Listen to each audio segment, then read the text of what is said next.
अस्सलाम वालेकुम फ्रेंड्स, मैं सजा हुसैन और आप देख रहे हैं सिंधियानाटिक। आज की वीडियो में आपके लिए एक best photo editing Android app लाए हैं जिसमें आपको बहुत सारे फीचर्स मिलेंगे, जैसा कि 100 से ज़्यादा filters, double exposure, magic brush, college maker, blur photo background, body shape editor, pop sticker, fonts and much more. तो फ्रेंड्स, आप इस ऐप को प्ले स्टोर से इंस्टॉल कर सकते हैं। इसका नाम है फोटो एडिटर प्रो, मगर ये इसका फ्री वर्जन है। अगर आप यहाँ से इसको डाउनलोड करेंगे तो आपको परचेज करना पड़ेगा। इसके फुल फीचर्स अनलॉक करने के लिए आपको ये परचेज करना पड़ेगा। अगर आप इसका फुल वर्जन फ्री में डाउनलोड करना चाहते हैं तो लिंक डिस्क्रिप्शन में दी हुई है, आप वो लिंक ओपन करें और फ्री डाउनलोड के बटन पर टैप करें।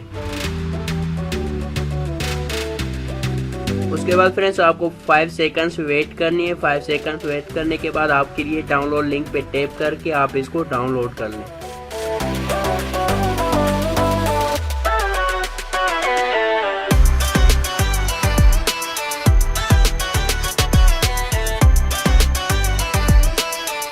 डाउनलोड करने के बाद फ्रेंड्स अब आपको इसको इंस्टॉल करना है। इंस्टॉल के बटन पे टैप करके आप इसको इंस्टॉल कर लें।